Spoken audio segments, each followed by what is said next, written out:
क'क्राझार जिल्लानि साफ्रोमबो गारि बिगोमा एबा गारि सालायगिरिफोरनि थाखाय मोनसे गोनां रादाब। नोंथांनि गारिया होनो गोनां फाइन एबा जुरिमाना दङ नामा? जुदि नोंथांनि गारिया फाइन होनो गोनां दङब्ला थाबैनो होदो।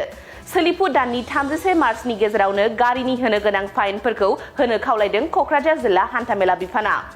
फाइन होनो थाखाय जिल्लानि गारिफोरखौ संदाननो थाखाय दासान्दि क'क्राझार जिल्ला हान्थामेला बिफाननि गोबां जर'खा हान्जाया जिल्लानि गुबुन गुबुन थावनिफोराव गोख्रोङै संदाननाय खामानिखौ मावगासिनो दङ।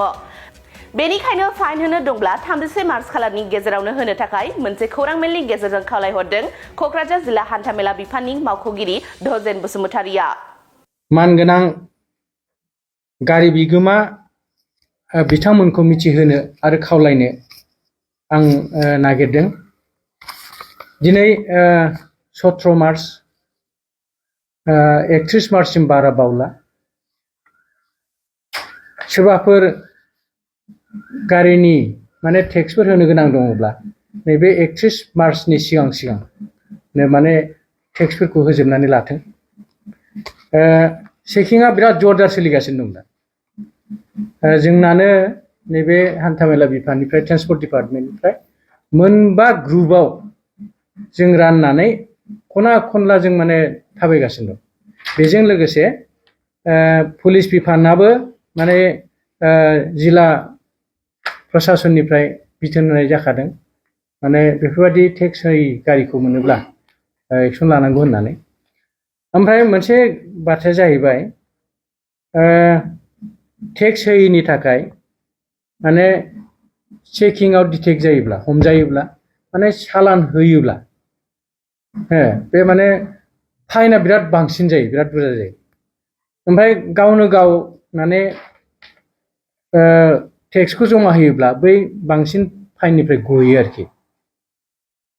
ओमफ्राय टेक्स होनायाथ' जेबो प्रब्लेम गैला, आजिखालि अनलाइनाव थांबानो जायो। कम्पिउटार सेन्टारफ्राव थांनानै होनैबानो जायो, आं गारिखौ नैबे एथ' नाम्बार गारियाव आंना टेक्स होनो गोनां दं, टेक्सखौ होना होदो। गाव रोङाब्ला, आरो गाव रोंबाथ' गावनि मबाइलजों जायो दा। ओमफ्राय जेरैबो जाथाराब्ला जोंनि अफिसाव फैदो। अफिस चेम्बारनि बाहेराव टेबोलाव सानै अफिस स्टाफआ रेगुलार जिरायनानै थाखायो। फैनानै सोंफैबानो जाबाय, नैबे गारिनि टेक्सखौ आं होनो नागिरदोंमोन, आं रोङाखै, गाइड खालामनांगौ। बिसोर मोजां बुजायनानै होगोन आरोखि। ओरैबायदि खालामदो, टेक्सखौ होदो। माने 31 थारिखनि सिगाङावनो जाहाथे टेक्सखौ होनाय जायो। बेहाय माल बोग्रा गारि, पेसेन्जार बोग्रा गारि, ओमफ्राय खायफाना प्राइभेट माने साखा खब्रै गारिफ्राबो टेक्स होनो गोनां दं। माने गाव एसे चेक खालामनानै नायथों जे आंनि गारिया माने टेक्स होनो गोनां दं नामा। आजिखालि बुबानो मोनो, माने अनलाइनाव चेक खालामबानो मोनो टेक्स होनो दं। खायफा बावनानै थायो, होनो गोसो दं खिन्थु बावनानै थायो। ओंखायनो आङो गोसोखांहोथावथाव आं खावलायनो नागिरदों बिथांमोना टेक्सखौ नैबे 31 थारिखनि सिगाङाव। आरो आं खनसे होनबावदों, 31 थारिखनि सिगां जाहाथे टेक्सखौ होजोबो। बिराद बुरजा दं, टेक्स होनो गोनां दं। more than 13 crore माने टेक्स होनो गोनां दं क'क्राझार डिस्ट्रिक्टआव। आं खावलायदों बिथांमोना जाहाथे गावबागाव माबाखौ टेक्सखौ होनानै लायो। गोजोन्थों।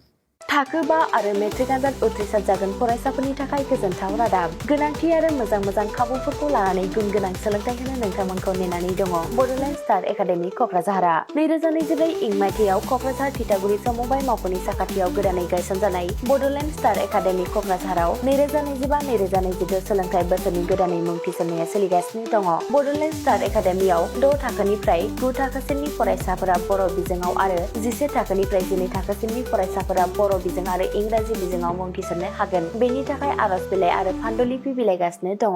11 थाखोनिफ्राय 12 थाखोसिमनि फरायसाफोरनि थाखाय आखा-फाखा आरो रोंगौथि गोनां फोरोंगिरिफोरखौ लानानै साइन्स, कमार्स एन्ड आर्टस मोनथाम स्ट्रिमनि सायाव फरायसाफोरखौ गुन गोनां सोलोंथाइ होनानै बायदि बिथिंजों सोरगिदिं जौगाखांनाय लाबोनो साखाफारा क'क्राझारनि थिथागुरियाव थानाय बड'लेण्ड स्टार एकाडेमिया।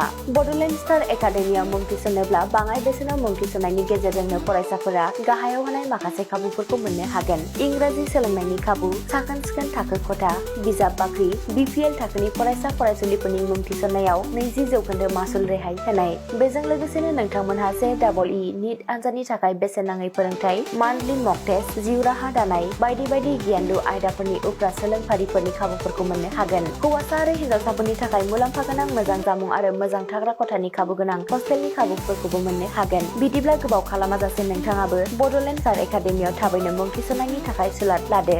आबुङै मिथिनो थाखाय जानबुं अनजिमा 6000349997 एबा 7638008149 एबा 6003494371 आव फोनांजाब खालामदो।